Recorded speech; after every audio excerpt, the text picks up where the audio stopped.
2023 সালের 15 March supreme court আইনজীবী সমিতির নির্বাচনের দিন সুপ্রিম কোর্ট আইনজীবী সমিতির ভাঙচুরের মামলায় আমাদেরকে আসামি করা হয়। 2023 সালের 15 মার্চ সুপ্রিম কোর্ট আইনজীবী সমিতির নির্বাচনের দিন আমাকে সুপ্রিম কোর্টের মাজার গেটের সামনে থেকে ডিবি তুলে নিয়ে যায় রাত 9টার সময়। আমি কোর্ট থেকে যখন বের হইতেছিলাম তখন সুপ্রিম কোর্ট আইনজীবী সমিতির গেটের সামনে যাওয়ার পরে পুলিশ আমাকে সাদা পোশাকে জিজ্ঞেস করে, সাদা পোশাকধারী কয়েকজন লোক আমাদেরকে জিজ্ঞেস করলো, আপনি কি অ্যাডভোকেট সালাউদ্দিন লিগান? আমি বললাম জি। এই কথা বলার পর ওনারা কি করলো, আমাকে বলছে আপনি দাঁড়ান বলার পর আমাকে দুই হাত পিছন দিয়ে ধরে 4-5 জন গাড়িতে তুলে ফেলে। তোলার পর আমার মুখে একটা কালো টুপির জম টুপির মতো একটা টুপি পরায় আর 2 হাত পিছন দিয়ে বেঁধে ফেলে আর আমার মোবাইল ওনাদের কাছে নিয়ে যায়। আমি ওনাদেরকে জিজ্ঞেস করলাম আপনারা কারা? বলছে আমরা কারা সেটা আপনি কতক্ষণ পরেই বুঝতে পারবেন, টের পাবেন। তো অনেকক্ষণ পর গাড়ি চলার পর আমাকে ডিবি কার্যালয়ে নেওয়া হলো। ডিবি কার্যালয়ে নেওয়ার পর আমার চোখ খুলে দিল। খুলে দেওয়ার পরে জিজ্ঞেস করলো যে আপনাকে ডিবি কার্যালয়ে আনা হয়েছে।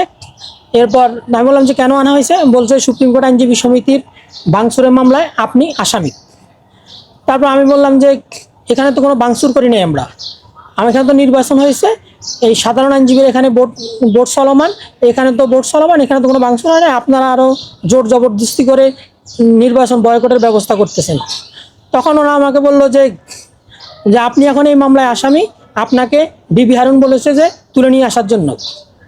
এখন আমি ছিলাম সবচেয়ে সহজ সরল নিরীহ একজন আইনজীবী, আমাকে সবার আগে ওরা ফাঁদে পেয়েছে যে নিরীহ লোকের উপরে দুনিয়ার সবচেয়ে বেশি ষড়যন্ত্র হয়, আমার বেলাও তাই ঘটেছে। তারপর আমাকে পরের দিন কোর্টে চালান দিয়েছে। সেখানে যাওয়ার পর আমার 7 দিনের রিমান্ড প্রার্থনা করেছে আদালত, 1 দিনের রিমান্ড মঞ্জুর করেছে। ওই মামলায় আমি 7 দিন জেল খেটেছিলাম। আমি একজন সাধারণ আইনজীবী হিসেবে আমার কাছে মনে হয়েছে যে মানুষের যে ভোটাধিকার সেটা তখন ছিল না। তখন যাকে খুশি তাকে মামলা নিয়ে আসামি করা যেত, যাকে খুশি তাকে রিমান্ড চাওয়া যেত। আমি তো প্রথমে অ্যারেস্ট হওয়ার পর জানলামই না, আমি তো ওখানে প্রথমে নিয়ে যাওয়ার পরে জানতে পারলাম, একদিন আমাকে যখন কোর্টে চালান দেয় তখন জানতে পারলাম যে আমার নামে একটা মামলা। ওই মামলায় জামিন হওয়ার পরে আবার জানতে পারলাম যে আমার নামে আরেকটা সোনা অ্যারেস্টে আরেকটা মামলা হয়েছে একই দিনে। তো এখন আমরা তো আইনজীবী হিসেবে তো আমরা মানুষের অধিকার নিয়ে কথা বলি, সেখানে দেখাচ্ছে নিজেদের অধিকারই রক্ষা করা খুব কঠিন।